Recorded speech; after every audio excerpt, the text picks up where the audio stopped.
Thank you, Mr. Chairman. Thanks to both of you for being here today and for all you do for our country and all you do to keep us safe. This is an exceptionally important issue as it relates to our national security. I think the President last week quite accurately portrayed the threats that we're facing from ISIS, that it's a threat to the Middle East with aspirations to attack global targets, including the United States.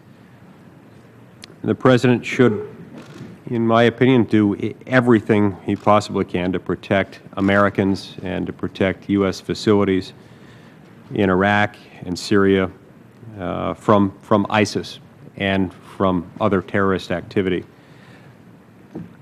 I believe, however, like many of my colleagues on both sides of the aisle, that the President should seek congressional authorization for his expanded campaign to degrade and destroy ISIS.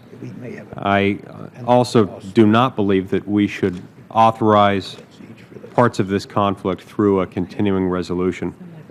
This is a serious and important discussion about our national security, and it should be debated and discussed and ultimately voted on within Congress based on its own merits, and it shouldn't be lumped in with a much broader discussion about a lot of other things. I think we owe it to those who valiantly put their own lives on the line to make sure that this is debated and discussed and that the parameters are properly set in its own context.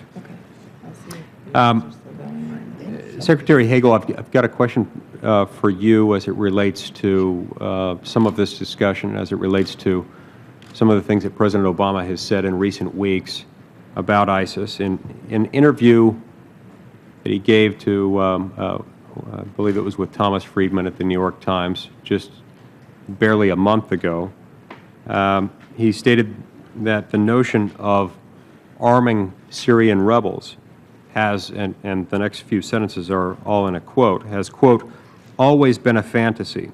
This idea that we could provide some light arms or even sophisticated arms to what was essentially an opposition made up of former doctors, farmers, pharmacists, and so forth, and that they were going to be able to battle not only a well-armed state, but also a well-armed state backed by Russia, backed by Iran, a battle-hardened Hezbollah.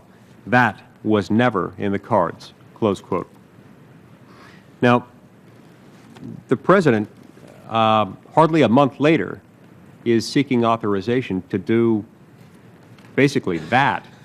So, Mr. Secretary, what has changed, and why does the President, who apparently didn't think that would work and described that as some sort of fantasy about a month ago, what has changed to make him think that it will work now? Well, first, thank you, Senator. At the risk of interpreting what the President meant when he said that, I recognize that is always risky, as I've said. But let me address your question this way.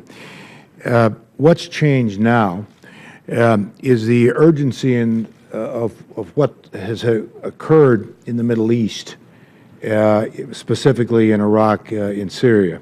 The murder of 2 Americans, now a third, brutal murder of a British citizen, the different dimensions that we've seen the last 5 weeks especially unfold, what ISIL has been able to achieve in a relatively short amount of time, the changing of a government, the leaving of one Iraqi government with a new government coming in. Over about a 6-week period, Senator, there was and were a number of occurrences that came together that I do think presented a whole new picture of realities, of urgency, of dangers, of threats. So let me stop there and see if that helps you a little bit. I saw the interview and I read the interview, but again, at the risk of trying to interpret what he meant, I offer that. Yeah, no, and I appreciate that, and I do understand that that there are some developments that have occurred since then that have brought this appropriately to our attention, to the attention of the world. I would be curious to know, though, strategically how that changes, how that changes something that he previously described as a kind of fantasy into something that could be realistic. But I understand that that's difficult for you to answer in this context. I'd love to be able to talk more about that on another occasion if we can.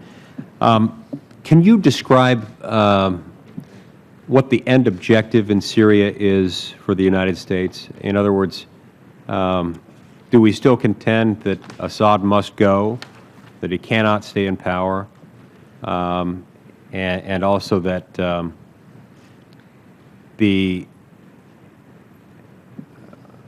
what the objective is as it relates to the moderate groups that we would like, that the President would like to see lead this? What does the post-Assad Syria look like that we are after, or is that our objective at all? The issue on our position with Assad remains very clear. The President stated it. I said it in my testimony here this morning. The President has said many times, still strongly believes that Assad has lost the legitimacy to govern his own people. We've got a country, Syria, in complete chaos and upheaval because of Assad. That's the individual responsible for creating what is occurring and has been occurring.